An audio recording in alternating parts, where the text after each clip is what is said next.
एक बार रामू जंगल से जा रहा था। तभी उसे एक आवाज सुनाई देती है। अरे ये तो एक पेड़ से आवाज आ रही है, पर यहाँ कोई दिखाई क्यों नहीं दे रहा? रामू, मैं तुम्हारा कब से इंतजार कर रहा था। तुम यहाँ आने में बहुत समय लगा दिए हो। तुम कौन हो और मेरा नाम कैसे जानते हो?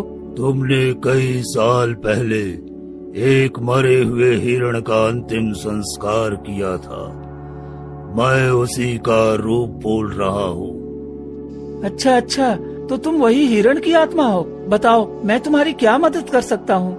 तुम मेरी कुछ मदद मत करो, मैं तुम्हारी मदद करने आया हूँ। तुम इतने नेक और सच्चे हो, फिर भी तुम दर दर भटक रहे हो और तुम्हारी पत्नी बीमारी से तड़प रही है। मुझे ये देखा नहीं गया, इसीलिए मैं तुम्हें कुछ देना चाहता हूँ। तभी हिरण के सामने से एक जादुई बीज प्रकट होता है। ये जादुई बीज तुम ले जाओ और अपने आंगन में लगा दो। ये तुम्हारा दुख दूर करेगा और सोने की सब्जी देगी। इससे तुम बहुत अमीर हो जाओगे।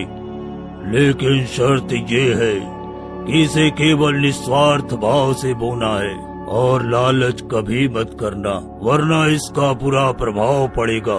तुम नेक दिल इंसान हो, इसलिए मैं तुम्हें दे रहा हूँ।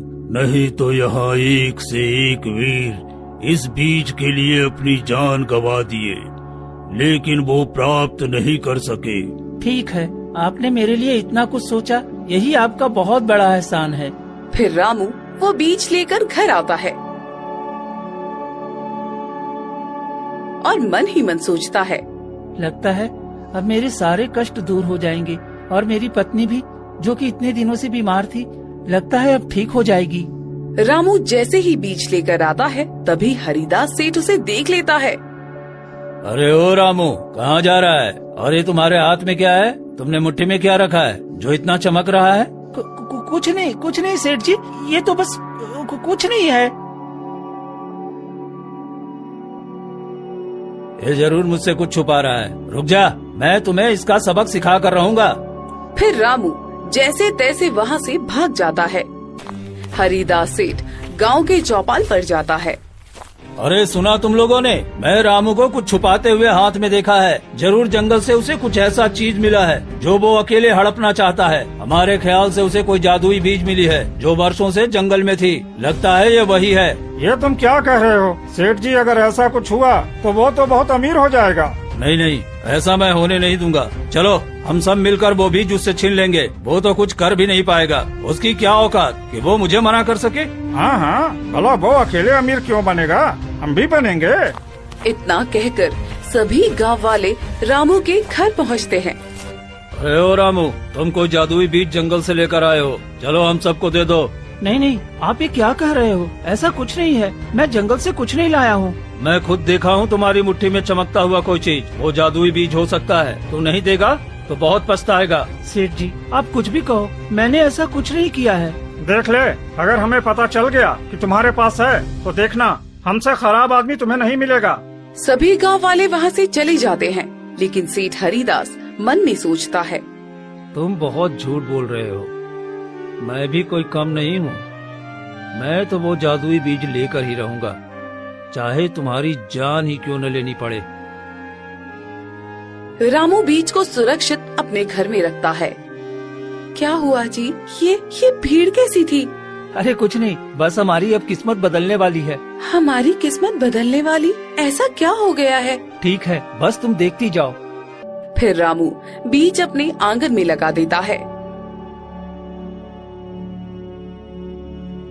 फिर रात को रामू अपनी पत्नी से कहता है, देखो राधिका, भगवान ने चाहा तो सुबह को कुछ चमत्कार हो सकता है और हमारी किस्मत बदल सकती है। हाँ जी, अगर ये सही बात हुई तो हम लोगों का दुख खत्म हो जाएगा।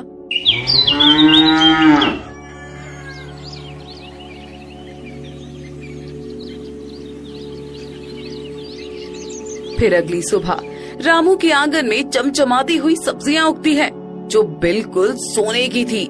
ये देखकर दोनों पति पत्नी चौंक जाते हैं। ये क्या है जी? देखो तो सही, हमारे आंगन में तो सच में सोने की सब्जियों का पौधा उगाया है। हर पत्ती में चमक, हर फल में रोशनी, मानो कोई जादू हमारी जमीन पर उतर आया हो। हाँ भाग्यवान, हमारे सारे कष्ट के दिन अब खत्म हो गए। अब बस अच्छे दिन आने वाले हैं। अब हम क्या करें जी? हमें इसे तोड़कर सोनार के पास लेकर जाना चाहिए और उसको दिखाते हैं कि ये सच में सोने का है क्या? मुझे तो विश्वास ही नहीं हो रहा है जी। हाँ राधिका, ये सच में सोने की सब्जी है। हमारे कर्मों का फल मिल गया। वो हिरण की आत्मा सही बोल रहा था। फिर रामू वो सारे सोने की सब्जी तोड़कर सोनार के पास जाता है।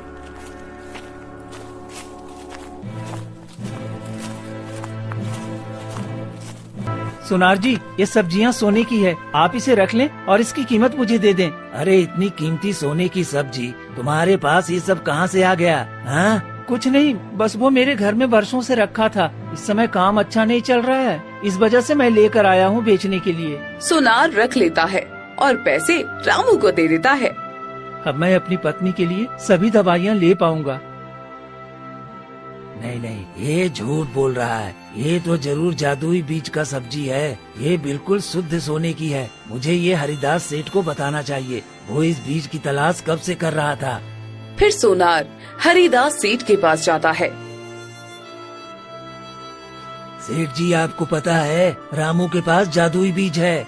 ये तुम्हें कैसे पता? उसके पास जादुई बीज है? उसने आज सोने की सब्जियां मेरी दुकान में बेचने आया था और कह रहा था कि वर्षों से रखा हुआ था। वो इतना गरीब है, फिर इतना सारा सोना उसके पास कहाँ से आ सकता है? तब तो आज रात को ही मैं उसके घर जाकर वो सारा सोने का सब्जी चुरा लूंगा। तुम देखते जाओ, अब मैं क्या करता हूँ। ठीक है, हम चलते हैं। मैंने आपको ये खबर दे दी। अब आगे जो करना है वो आपकी मर्जी है।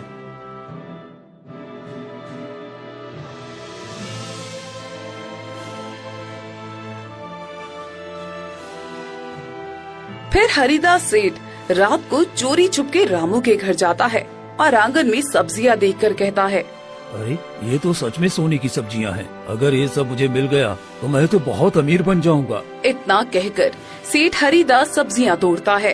तभी एक रोशनी हुई और उसका पूरा शरीर पत्थर की मूर्ति बन जाता है।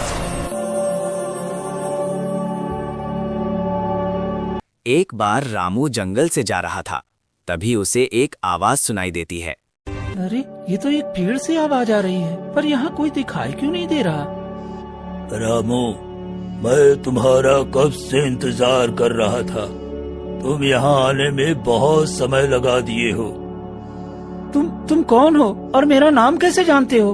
तुमने कई साल पहले एक मरे हुए हिरण का अंतिम संस्कार किया था। मैं उसी का रूप बोल रहा हूँ। अच्छा, तो तुम वही हिरण की आत्मा हो। बताओ, मैं तुम्हारी क्या मदद कर सकता हूँ? तुम मेरी कुछ मदद मत करो, मैं तुम्हारी मदद करने आया हूँ। तुम इतने नेक और सच्चे हो, फिर भी तुम दर दर भटक रहे हो और तुम्हारी पत्नी बीमारी से तड़प रही है। मुझे ये देखा नहीं गया, इसीलिए मैं तुम्हें कुछ देना चाहता हूँ। तभी हिरण के सामने से एक जादुई बीज प्रकट होता है। ये जादुई बीज तुम ले जाओ और अपने आंगन में लगा दो। ये तुम्हारा दुख दूर करेगा और सोने की सब्जी देगी। इससे तुम बहुत अमीर हो जाओगे। लेकिन शर्त ये है कि इसे केवल निस्वार्थ भाव